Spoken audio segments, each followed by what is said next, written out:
Non David, je pense pas que la victoire de Justin Barcia à Nijmegen pour l'ouverture du Supercross US 2019 est vraiment une surprise. Il avait très bien roulé durant l'intersaison, notamment au Supercross de Genève où il n'avait pas gagné, mais il avait quand même fini 3e. Et il faut savoir une chose avec Justin Barcia, c'est que c'était un pilote privé il n'y a pas si longtemps que ça. Il a réussi à avoir un bon deal avec Yamaha et là c'est vraiment un mec qui a très faim.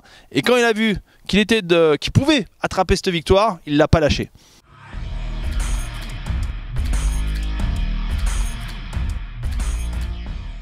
C'est un peu tôt pour le dire quand même, on peut pas dire que la mécanique KTM ou Husqvarna soit grippée, pas du tout.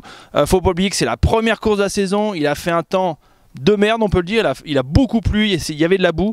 En ce qui concerne Marvin Musquin, sachez qu'il a pas roulé à cause d'une blessure au genou, donc il s'est préparé très tard, il est passé en 100% ce début de saison.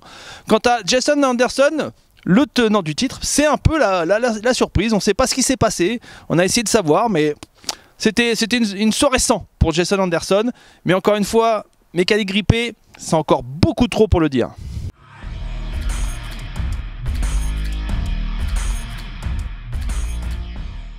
Encore une fois David, c'est difficile de faire des conclusions dès la première épreuve du championnat.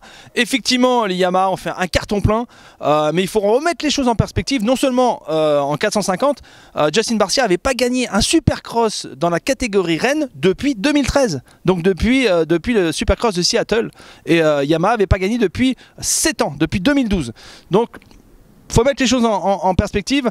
En 250, l'équipe Yamaha Star Racing est vraiment très forte. Colt Nichols, c'est pas une surprise, il est là. Et il ne faut pas oublier aussi notre petit français Dylan Ferrandis qui est 2e sur le podium.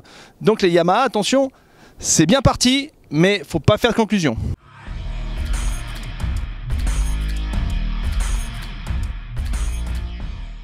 Oui, bien sûr, ça c'est évident, on va retrouver ce trio Barcia, Roczen, Tomac tout au long de la saison.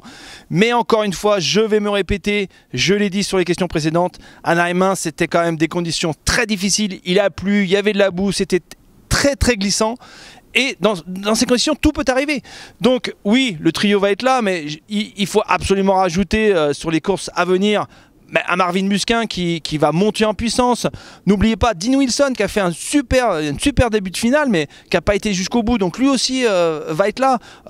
On va pas oublier Jason Anderson, s'il a fait une mauvaise course à Nijmegen, il est quand même le tenant du titre et il va pas se laisser faire. Donc après on peut parler de Cooper Webb ou Cole Selly ou même Aaron Plessinger, tous ces mecs là vont être là. Donc trio oui, mais il y a quand même beaucoup de monde derrière. Donc rendez-vous la semaine prochaine au Supercross de Phoenix. Ciao!